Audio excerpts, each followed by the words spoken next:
Բարի երեկո, անհրաժեշտ եմ համարում այս կենթանի եթերով որոշ բարձաբանումներ տալ, ի հավելում են իմ երեկվա Հերմինեի հետ ունեցած հարցազրույցի։ Երեկ ես վստահություն հայտնեցի, որ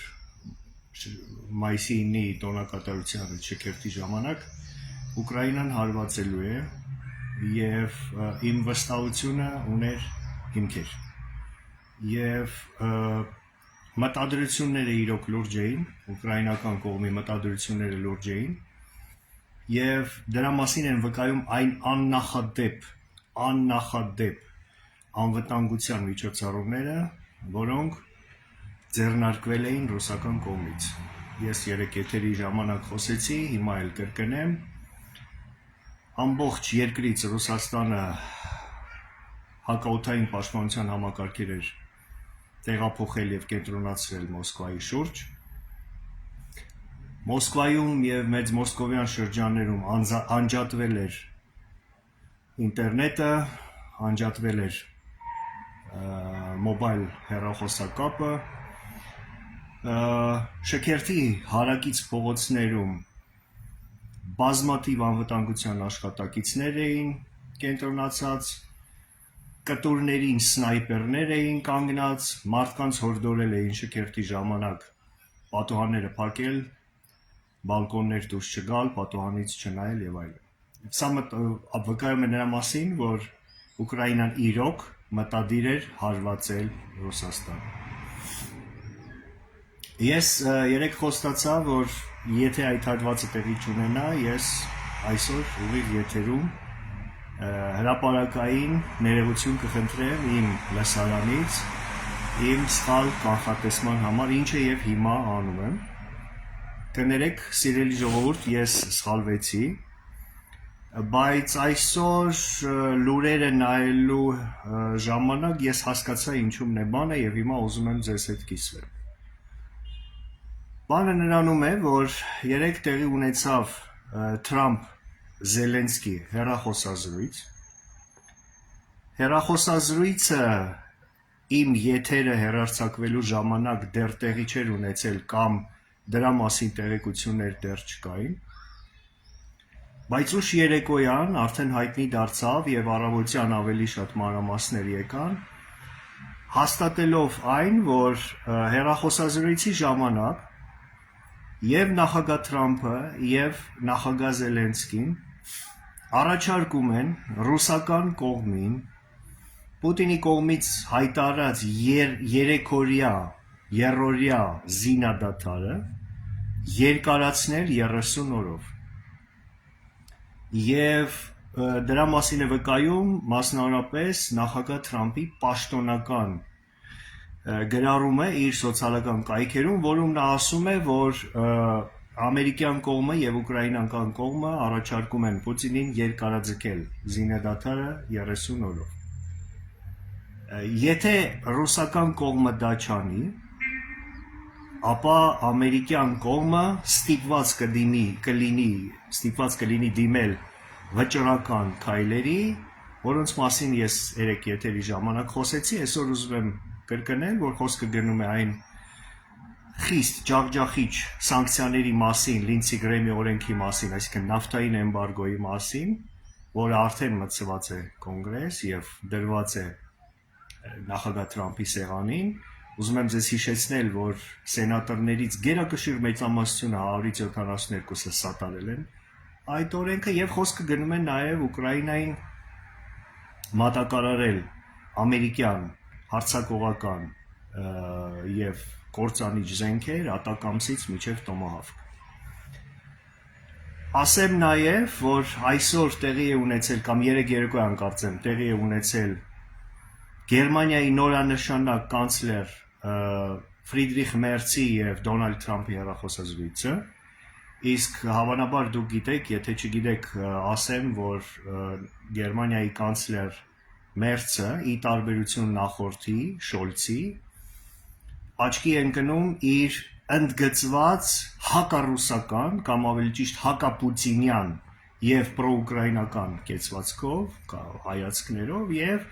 վերահաստատել է իր մտադրությունը Ուկրաինային Taurus տեսակի գերմանական հրթիռների մատակարարման վերաբերյալ։ Եվ նախագահ Թրամփի հետ հեռախոսազրույցից հետո Ֆրիդրիխ Մերցը արեց հետևյալ հայտարարությունը։ Բառացի հնչում է այն այսպես, որ մեծ հավանականություն կա, որ եկող այս ուրեմն շաբաթ-կիրակի կկնքվի զինադադար։ Վաղը մայիսի 10-ին նախատեսվում է Ուկրաինային սատարող 30-ից ավել երկրների պաշտոնյաների հանդիպում, որի ժամանակ նրանց եւս 30-օրյա զինադադարի կոչով, հորդորով կդիմեն Ռուսաստանը։ Նաև երեք հայտնի դարձավ, որ զինադադարի հորդոր է հնչել նաև Մոսկվա այցելած Չինաստանի ղեկավարի Սի Ցզինպինի շուրթերից։ Այսօր հայտնի դարձավ, որ Մեծ Բրիտանիան շատ խիստ սանկցիաներ է մտցրել Ռուսաստանի հանդեպ, մասնավորապես խոսքը գնում է 100-ից ավել ռուսական նավթը տեղափոխող տանկերների եւ որոշ տնտեսվարողների, այդ թվում նաեւ մի քանի ադրբեջանցի, ադրբեջանական քաղաքացիություն ունեցող եւ նաեւ ասեմ, որ երեք Լվովում Եվրոպական միության երկրների արտգործնախարարները վերջացրեցին աշխատանքը Պուտինի հանդեպ Նյուրնբերգի կամ Հագայի դատավարության այդ գործընթացը կազմակերպելու եւ արդեն հայտնի է, որ հաջորդ շաբաթվանից այդ դատավարության գործնական քայլերը կսկսեն կատարվել, խոսքը գնում է 20-ից 30 ռուս եւ ոչ միայն ռուս ղեկավարների, մասնավորապես Պուտին, Լավրով, Միշուստին, Լուկաշենկո եւ Հյուսիս Կորեայի ղեկավարը, որոնց հանդեպ հերակա առայժմ հերակա կարգով հաջորդ շաբաթվանից կսկսվի դատավարությունը։ Ամփոփելով ասեմ, որ իմ խորին համոզմամբ վերջին պահին նախագահ Թրամփը իր Զելենսկու հետ իր ունեցած հեռախոսազրույցի ժամանակ հորդորել է ուկրաինական կողմից առայժմ ձեռնպահ մնալ Մոսկվային կամ Ռուսաստանի կարևոր օբյեկտներին հարվածելուց պայմանով, որ ռուսական կողմը կհամաձայնվի 30-օրյա զինադադարի, իդեպ ասեմ, որ արդեն ռուս որոշ պաշտոնյաներ կտրականապես մերժել են այդ առաջարկը։ Ես ենթադրում եմ, որ խոսքը գնում է հետևյալ պայմանների մասին, այսինքն անմիջապես կրակը դադարեցվում է ռազմաճակատի ամբողջ երկարությամբ, սկսում են բանակցություններ խաղաղության պայմանագրի շուրջ, Ուկրաինան հավանաբար կհրաժարվի ՆԱՏՕ-ի անդամակցությունից, բայց խոսք լինել չի կարող ուկրաինական բանակի կրճատման, ինչը որ ռուսները կոչում են դեմիլիտարիզացիա, դենացիֆիկացիա, Ուկրաինան կշարունակի ստանալ ռազմական օգնություն հզորացնելով իր բանակը եւ ամենայն հավանականությամբ խաղաղապահ կոնտինգենտ կմտցվի Ուկրաինայի տարած։ Ես ենթադրում եմ, որ սրանք են այն պայմանները, որոնց շուրջ պիտի ընթանան հետագա բանակցությունները։ Բայց այն, որ կրակը պիտի դադարեցվի անվերապահ առանց նախապայմանների, դա միանշանակ է եւ դա է պահանջը ԱՄՆ-ի, Ուկրաինայի եւ Եվրոմիության ու Մեծ Բրիտանիայի Պուտինին կարող ենք ասել վերջնագրի տեսքով, որովհետեւ արդեն թե նախագահ Թրամփի շուրթերից, թե Մեծ Բրիտանիայի, թե կանցլեր Մերցի շուրթերից հնչել է հետևյալ հայտարարությունը. եթե Պուտինը մերժի այս անգամ եւս մերժի այս առաջարկը, ապա մենք պատրաստ ենք անմիջապես դիմել պատասխան քայլերի։ Խոսքը գնում է, կրկնում եմ, ամերիկյան նավթային էմբարգոյի համարժեք սանկցիաների, Գերմանիայի կողմից մատակարարվող Taurus կործանիչ հրթիռների, որոնք կարող են ոչնչացնել մասնավորապես Ղրիմի կամուրջը, եւ այլ տեսակի ռազմական աջակցության եւ այլն եւ այլն։ Փաստորեն Պուտինին վերջին անգամ զղջացին, թույլ տվեցին առանց խոչընդոտների անցկացնել իր այդ շքերթը,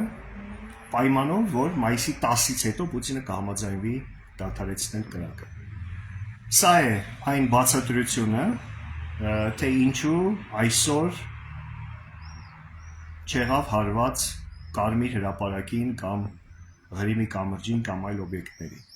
Ասեմ նաև, որ հաստատվում են այն տեղեկությունները, որ Ուկրաինան պատրաստվում է շատ անակնկալ հարված հասցնել Ղրիմի ուղղությամբ, մասնավորապես լուրեր կան, որ ուկրաինական որոշ ստորաբաժանումներ արդեն անցել են Դնեպրի ծախապ, տեղեկություններ կան, որ մի քանի տասնյակ ուրեմն կացերներ առանց էկիպաժի stand-by ռեժիմով սպասում են Սևծովում իրենց առաջադրանքը կատարելուն եւ նաեւ այլ տեղեկություններ ուզում եմ ասել, որ այն բոլոր լուրերը, որ ես երեք ասեցի, վերահաստատում եմ, միայն մի փոքր ճշգրտմամբ, որ Արևմուտքը որոշեց այս անգամ եւս ընդառաջել Պուտինին թույլ տալով նրան այնուամենայնիվ անցկացնել շքերթը առանց խոչընդոտների, պայմանով, որ նա կստորագրի զինադադար։ Այսքանը այսօրվա շքերթի մասին, վերջում ուզում եմ ասել հետևյալը.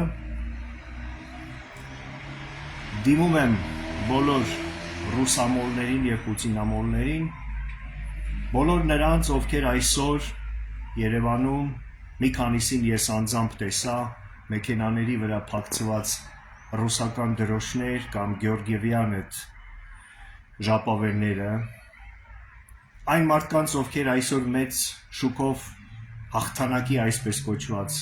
մեծ հայրենականի այսպես կոչված տոնը նշեցին Երևանում, Գյումրիում, սովետական ավանդույթներով, ռուսական ռազմական տեխնիկայով եւ բազմաթիվ ռուս հյուրերի ներկայությամբ, դիմելով նրանց ուզում եմ ասել հետևյալը. Առաջին զգացմունքը, որ իմ մոտ առաջանում է ձեր հանդեպ, պարոնայք, դա ոչ թե չարություն, թշնաման կամ ատելությունն է, ես ձեզ պարզապես զղջում եմ, դուք մեղք եք։ Դուք մեղք եք, որովհետև դուք անհույս ստրուկ եք, դուք ստրկամիտ ստրուկ եք հոգով, սրտով, անվերադարձ եւ ցմահ։ Դուք ծառայում եք ձեր տիրոջը, ռուսին, որը խլել է ձեր հայրենիքը, եթե դուք Արցախը կամ մնացած տարածքները իհարկե համարում եք հայրենիք, ռուսին, որը խլել է մեր ժողովրդի բազմաթիվ կյանքեր, ռուսին, որը դավաճանել գցել է մեզ բազմաթիվ անգամներ, չթվեմ, եւ դուք արժանի չեք Արամ Մանուկյանին, Գարեգին Նժդեհին, Առաջին Հանրապետության մեր բոլոր հիմնադիր հայրերին, Լեոնիդին, Մոնթեին, Բեկորին, հազարավոր մեր զոհված տղաներին, դուք արժանի չեք, որովհետև դուք արժանի եք Սարգիս Կասյանին, Անաստաս Միկոյանին, դուք արժանի եք Ռոբերտ Քոչարյանին, Սերժիկ Սարգսյանին, Լևոն Տեր-Պետրոսյանին եւ Նիկոլ Փաշինյանին, որը երեք Վլադիմիր Պուտինի կողքը կանգնած ողջունեց ադրբեջանական Յաշմային, որը գլուխներ էր կտրում եւ բռնաբարություններ էր անում եւ գերիներին էր գնդակահարում Հայաստանի Հանրապետության Արցախի մարզում։ Դուք արժանի եք նրանց, որովհետեւ նրանց խավորության օրոք, նրանց իշխանության օրոք ձեզ թույլ է տվել ձեր թուլափայը ունենալ կերակրատաշտակից, ձեզ թույլ է տրվել թալանել սեփական երկիրը եւ թաթախվել կոռուպցիայի մեջ։ Այո, ռուսական հպատակության օրերին, երրորդ հանրապետության այս 30-ից ավել տարիներին դուք ձեզ շատ լավ եք զգացել, որովհետեւ օգտվել եք երրորդ հանրապետության բարքերից եւ վարքերից, կոռուպցիայից եւ թալանից։ Բայց ես ուզում եմ նաև ձեզ ասել, որ ձեր ուրախությունը, որ այսօր դուք ունեցաք եւ հեգնեցիք Վահե Գասպարյանին, դե ներողություն խնդրի, դե տեսար, որ Պուտինին ռիսկ չարեց Զելենսկին հարվածի, երկար չի տևելու, որովհետեւ այնուամենայնիվ Պուտինյան ռեժիմը տապալվելու է։ Դա պատմական օրինաչափություն է, դա այն անհրաժեշտությունն է, որը արդարության թելադրանքից է բխում,